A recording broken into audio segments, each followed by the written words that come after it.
తెలుగు భాష, తెలంగాణ భాష, తెలంగాణ యాస దీనిపైన ఇప్పుడు చర్చ ఊపందుకుంది.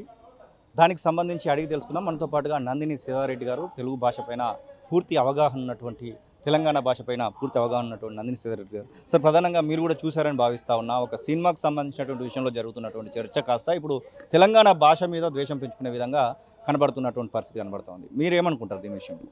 అంటే అది తప్పు అంటున్నది సరైనటువంటి సంకుచితమైన అవగాహన. అది భాష ఏ ప్రాంతంలోనైనా కూడా ప్రజలు మాట్లాడుకునే భాష, ప్రజల భాషను గౌరవించాలి.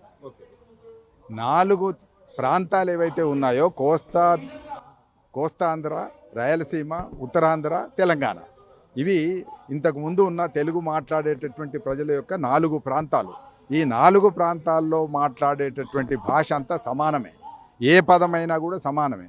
ప్రజలు మాట్లాడుకొని వాళ్ళ అవసరాలు తీర్చుకుంటున్నటువంటి భాష తప్పనిసరిగా అందరం గౌరవించాల్సినటువంటి భాష.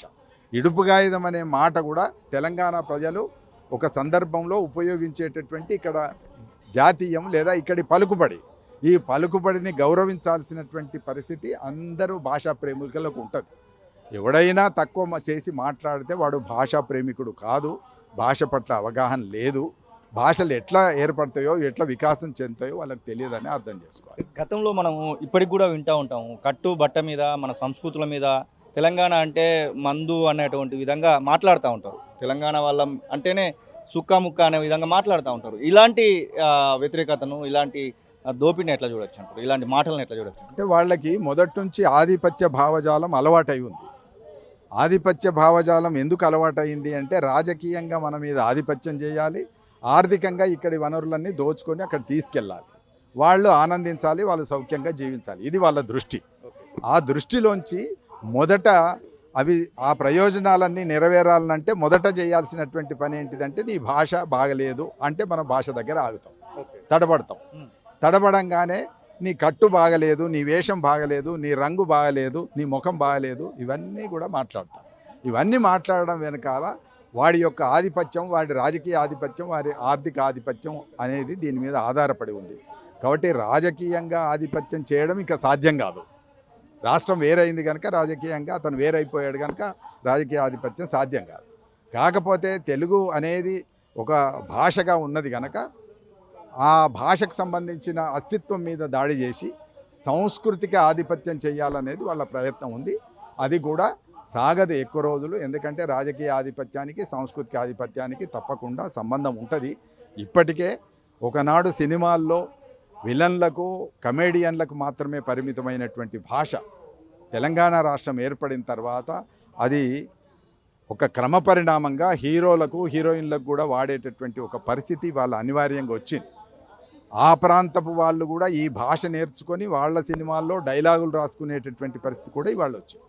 కాబట్టి ఇవాళ భాష యొక్క వికాసాన్ని ఆపే శక్తి ఎవడో చీప్గా మాట్లాడినటువంటి వ్యక్తికి ఉంటుందని నేను అనుకోను. సాంస్కృతికంగా వాళ్ళు ఆధిపత్యం చెయ్యాలని అనుకుంటున్నారు, అది కూడా సాధ్యమయ్యేటటువంటి పరిస్థితి ఉండదు. ఎందుకంటే తెలంగాణ ప్రజలు చైతన్యవంతులు. 70 ఏళ్ళు ఉద్యమం చేసి రాష్ట్రం సాధించుకున్న వాళ్ళు, అనేక పోరాటాలు చేసిన వాళ్ళు.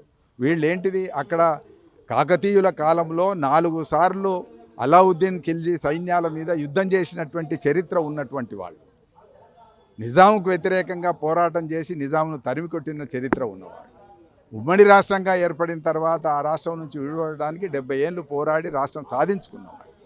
అనేక విజయాలు, అనేక పోరాటాలు, అనేక ఉద్యమాలు చేసినటువంటి చరిత్ర ఈ ప్రాంతపు ప్రజలకు ఉన్నది. ఈ ప్రాంతపు మేధావులకు ఉంది, రచయితలకు ఉంది, గాయకులకు ఉంది, సాంస్కృతిక సైనికులకు ఉంది.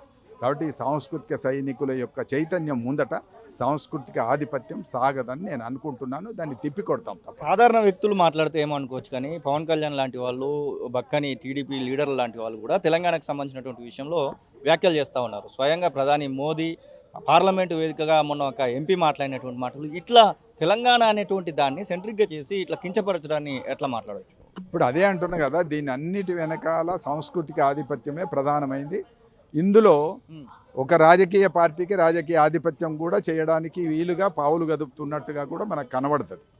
ఎందుకంటే తెలంగాణ రాష్ట్రాన్ని ఆంధ్రప్రదేశ్ నుంచి విడదీయడం, పాకిస్తాన్తో పోల్చడం, పాకిస్తాన్ విభజనతో పోల్చడం అనేది ఆ ఎంపీ యొక్క అవగాహన రాహిత్యమే తప్ప కాదది. ఇది ఏమీ బజార్లో కూర్చొని చేసుకున్న పంచాయతీ కాదు, పార్లమెంట్లో కూర్చొని చేసుకున్న పంచాయతీ.